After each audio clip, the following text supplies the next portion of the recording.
this story actually does look compelling.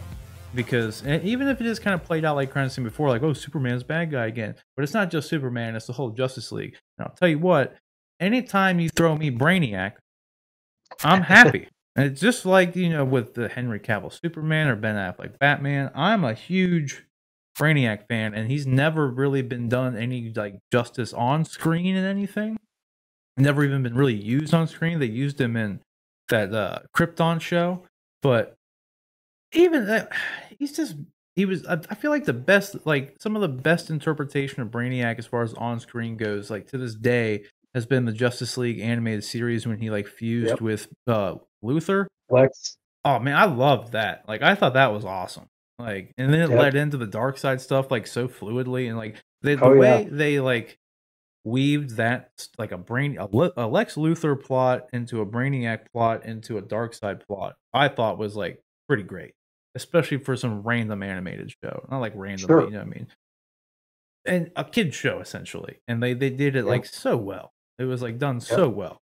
So anytime I get to see like Brainiac, especially like in this level of detail, even to some capacity, crazy. Like I'm excited for it. And then obviously, like we said, we get some King Shark, and this King Shark seems to be acting more like the Harley Quinn animated show King Shark, which I don't know if I would imagine James Gunn's probably will too to some capacity. Because I think the fact that you have a giant talking shark, unlike how they use him in CW as just like a big monster guy, I think the best way to use him is as a comedic relief. Yeah, because he's a fucking giant shark. Yeah, exactly. The absurdity of it. Yeah. Yeah, you know what I mean? It's like you have to he has to be Drax essentially. That's how he has to act. And I feel like people gravitate to like that kind of personality of a giant shark more so than him just being a stereotypical big brooding shark man. So yeah, hope we see more of that. I think kind of what you were saying, evil Superman. I don't like the design of Superman though. I will say I thought he looked weird. Like his shoulders are too small and his chest is too his big. delts are like out of proportion. They didn't make it. Yeah, he's not a good. His bicep to delt ratio is not. Yeah. His chest is like huge. His chest that almost chest, precedes that logo is. Oof. I don't like the logo either. Yeah, but like it's just massive. I don't like the like it's it's really high up on his chest. His chest has a straight line and no muscle definition, and like his chest is literally starts at the bottom of his shoulders. That's not where your chest is down here. Like yeah, you know what I mean. It's not right. And they made all the other ones like the other people look normal. I don't know, like Deadshot looks completely normal, and they made him like super jacked. But like they somehow make Superman just have like the weirdest fucking body shape that I've ever seen. I didn't like it, but it was a cool scene when this happens and he just like obliterates the dude. Like I thought it was cool because I know it's been played out, John, but like I still like seeing Superman. I like seeing murder Superman on because it's just fun. You know what I mean? Okay, let me just clarify. That wasn't my complaint. It was something somebody said, and I felt like, yeah, I don't want every other iteration to be evil Superman. It's true because I mean, at some point it's gonna be played out. Like, yeah, you don't want to just keep doing it over and over again. But the only thing I will say though is where I'm happy at King Shark's in here though, they did make him kind of small. Like he's not like a super big. Like his head's really small. Yeah, like they didn't make him. Normally he's much more shark like. So like this is an interesting design because they made him much more humanoid shaped than they typically do. You know what I mean? But overall, I think, like I said, kind of leading into this video with, or leading into the Suicide Squad game, when we were talking about Gotham Knights, I like that they went with the 4-player co-op thing because I think that was the main reason that I would like want to play it. Like other than like I just want to play through the story and see what's going on, but like I could also just always just read about the story and just kind of watch like a cutscene movie if I really wanted to. Like if I didn't really feel like the gameplay was like just as monotonous as like the Arkham Knight gameplay, because that's the only thing. Like as much as I like playing those games, like I like playing for the story more than anything, but like the combat in those games is like so repetitive. It's just over and over and over and over again the same thing, just square, triangle, square, triangle if you're on a controller, or left click, left click, left click, right click. You know what I mean? It's whatever you want to do. Pick your poison. It's just punch, punch, dodge, punch, punch, dodge. That's the game. Which kind of that's why I need a compelling story to keep me going. That's why Arkham Origins like really worked for me, whereas Arkham Knight didn't. So I'm hoping they don't fall into the same pitfalls. And that's why Court of Owls, Gotham Knights rather, seems like it would have better potential up front. But then when I saw like where they were going with this, because initially I thought it was kind of an absurd thing, just when the initial like poster tease was dropped of Suicide Squad to send the squad after the Justice League, I thought was a very stupid idea. I said it on the show. I was like, why is Waller sending them after the Justice League? That's what I'm saying. Like they're gonna die. There's no point in that at all. Like that's especially when they put like the crosshair on Superman. I was like, well, you're not gonna win. Like it's just it's not gonna work. But knowing that there's a little bit more to it now, and that Brainiac has turned them, presumably, that seems to be what is going on here, makes it a bit more compelling. Has it been done before? Yes, but it doesn't change the fact that it's still fun.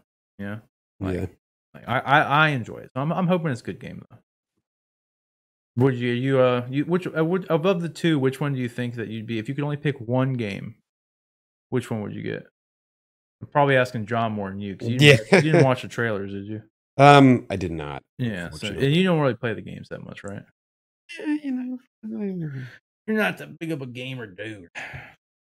You like skirting around. Yeah, scoot boards. Yeah, I can't sit still for too long. Well, if you could pick one, Gotham Knights. Yeah, I that's a tough question. I mean, on the one hand, Gotham Knights, you give me Batgirl, Nightwing, Robin, Red Hood as playable characters. I'm all in. Huge Batman fan, all in, love that.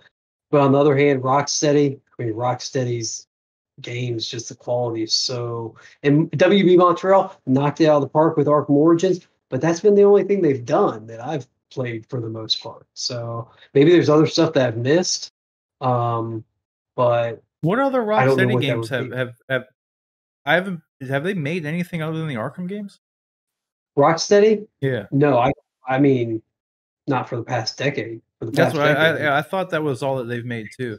That's like like I feel like the games are so similar because obviously WB Montreal used like the same engine and everything that Rocksteady made for the Arkham games. Like, and if they didn't, they fucking mirrored it perfectly because it was like this. Yeah, they did. Yeah, and so like them, it's honestly just like super weird that like they're both putting out like a new property at the same time because it's they're gonna follow like those same pitfalls are there just times two now, right? That it's just they could just be the same, essentially the same game with different characters, like different. Obviously, you follow a different story, but like if the combat and everything is just exactly the same, not to mention if it's already going to be like too similar to the Arkham series, they kind of have to worry about now. What if they're too similar to themselves at this point? Now you're releasing two games that are the same. Did you pick up on the fact that Rocksteady made a point of saying that I forget what the first half it was, but it was something about the combat was going to be something in gunplay. They made a point of pointing out that there was gunplay in it, which makes sense for Deadshot and even Harley to an extent. But Boomerang, I mean, you're looking at a character if they're using Owen, who's got super speed and boomerangs, no real guns, and King Shark is more of a tank type character. I know that he has the machine gun in there, but I found that interesting that they made a point of highlighting the gunplay. Yeah, and that's the thing I'm not sure of too, because like it's not like it's going to be first person shooter gunplay. Like, so it seems like. Because what I took from it was that like they were like you could do if you want to fly around on your jetpack and then like they're like with Deadshot, then you could just switch over to like Harley Quinn and like grapple around and hit people with their baseball bat, and then like Boomerang just kind of like I don't know, did he have like super speed or could teleport or something all of a sudden? Yeah, they're using the original Captain Boomerang's son, I believe, Owen, who does have super speed. Okay. So I think that's what that was. Okay, because that's what. Yeah, I noticed. Like, I was like, does he have like a Deadpool teleport device or something? Because he was just like zipping around on there. Yep. Again, I was in the middle of playing Final Fantasy when this came on, so I wasn't really watching. Like I wasn't like. I was already kind of on the fence with this stuff just because of I got kind of tired of the Arkham franchise. Like towards the end. I didn't even finish the playthrough of Arkham City. I got to the Arkham Asylum. Or no, goddamn, Arkham Knight. I got to the end and like where you have to fight Jason in the Batmobile. Yeah. And I died one time, and I was like, sequence. Yeah, and I was like, I don't even care about this because I already know where the fucking story goes. So like, I just quit playing. I didn't feel like doing it again. And yeah, so I mean, I was kind of like on the fence with all this stuff until like I went back and watched it and saw like, oh, Brainiac's here, so that's cool. Like, and it piqued my interest a bit more. And then like, but I don't know, like it's gonna live or die by the gameplay for me, or I guess, yeah, no, it will be because if the story's cool, then it's I don't know. It depends on how predictable it is for me to want to like play through it because. If I know what's going on and I'm not compelled by it, I don't want to have to deal with the same monotonous gameplay. I already play MMOs, so I deal with enough monotonous gameplay.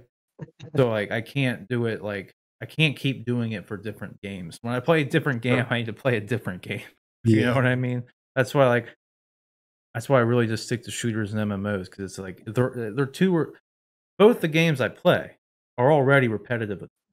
You know what I mean? So when like I need a little bit more diversity in there. That's why I was kind of excited about the co-op stuff because that's why I've always really liked about playing Ultimate Alliance. And then like, did you ever play the Justice League game that they made? That was played exactly like Ultimate Alliance. Oh yeah, back on the Xbox. Yeah, yeah. Justice League Heroes, I think. Yeah, something like that. I love that game. Was so good. That was a good game. That was way. I was so shocked that they didn't have a sequel or anything because like the story was great and it was like way better than Marvel, the Ultimate Alliance or whatever was out at the time because it either came out when Marvel Ultimate Alliance like 1 came out or it was when X-Men was doing it. Legends. I think it was X-Men Legends.